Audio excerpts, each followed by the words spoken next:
Hey, it's Sarah with Loaves and Dishes, and today I'm going to be showing you how to make these really easy biscuits. So the first thing that you're going to do is take about 2 tablespoons of butter and put it on your tray, and on your baking sheet, and then you're going to melt that in the oven while it's preheating. Then in your bowl, you're going to mix up 4 cups of flour.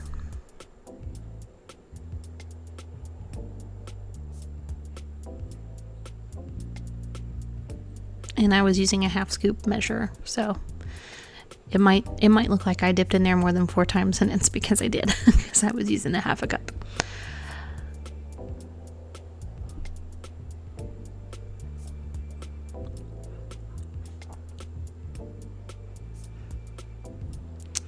And then I'm going to add baking powder, salt, and a little bit of sugar.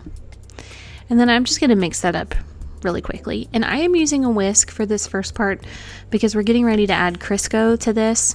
And in order to add the Crisco, you don't want to use your hands, but you need some way to kind of cut the Crisco in so that it's mixed up, but not like totally mixed up. And I have found that a whisk, if you don't have the right tool, which I can't think of what it's called right now, it kind of looks like a potato masher.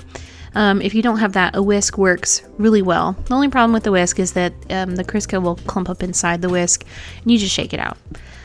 So now I'm adding 2 cups of buttermilk, and I'm adding this a little bit at a time. And this is because you might not need all of the buttermilk, and you might need a little bit more of the buttermilk. This really depends on the climate where you live, believe it or not. Today I ended up using all 2 cups of the buttermilk, but it could be that you only need 1.5 cups of buttermilk. So if you're making this recipe, I recommend doing it a little bit at a time and really watching your dough. And once your dough has almost completely come together, then you know that you've added enough buttermilk. With biscuits, you want the dough to be really shaggy and not like when you're making a bread. Like when I've made yeast breads in the past, you want the dough to fully come together. You don't really want that for biscuits. The cat and the dog are fighting. You want the dough to be really shaggy, and you don't need it very much, and this is so that you don't overwork the gluten in the flour.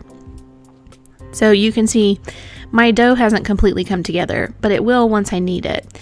So you're going to knead the dough just a few times just to get everything fully mixed in.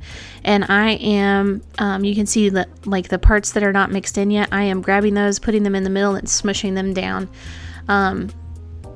to make sure that everything gets incorporated. And I didn't add very much flour to my board either for kneading. And again, this is not going to be like when you make a regular bread, it stays really shaggy looking. And part of that is because the Crisco, it's creating like layers and pockets in the dough so that it melts when it's cooking, and then you have a layer. But you know, this is also the bonus of like what makes biscuits easy, is it doesn't take a whole lot of mixing, and it's not quite as intense as making another bread.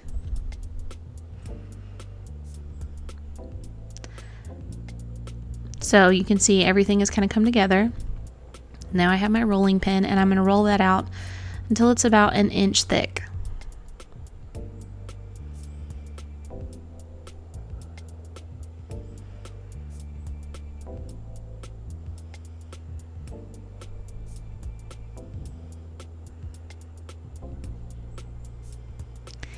And I don't have a biscuit cutter, so I grabbed a jar. And the jar actually worked really well. It kind of like vacuum sealed, and then it wouldn't let the biscuit get stuck in there. It would pop out and make kind of like a popping sound. It worked really well. I highly recommend using a jar like this if you don't have the right tool. Anyways, and then I just took that extra little bit and rolled it up. So now I've gotten my butter out of the tray out of the oven, so it's nice and hot. It didn't feel like it had enough butter on there, so I added some more. You don't have to cook them in butter, but cooking them in butter really, it's what makes it taste good. And then I'm painting the top with a little bit of evaporated milk. If you don't have evaporated milk, you could use buttermilk, you could use regular milk, you can use an egg wash. It's really up to you. So I'm just doing a little paint. This just helps the biscuits brown on top. That's all it really does. It doesn't do anything flavor wise. That's why you can use any milk you want. It just helps with browning. And the biscuits are going to absorb all that butter, and you're going to bake it for 18 to 22 minutes. And there they are. I got this recipe when I was in high school. It's supposedly a Hardee's biscuit recipe. So if you like Hardee's biscuits, then you'll like these. If you want to see more recipes like these, check out lovesandishes.net. If you want to hear more from myself and my mom, we do have a podcast. It's called Dorks with Forks, and you can find that wherever you listen to podcasts. Be sure to subscribe to our channel. We put out a new video every Monday through Friday, and you can find everything that we used in today's video linked in the description box below, along with some extra recipes. Thanks for watching.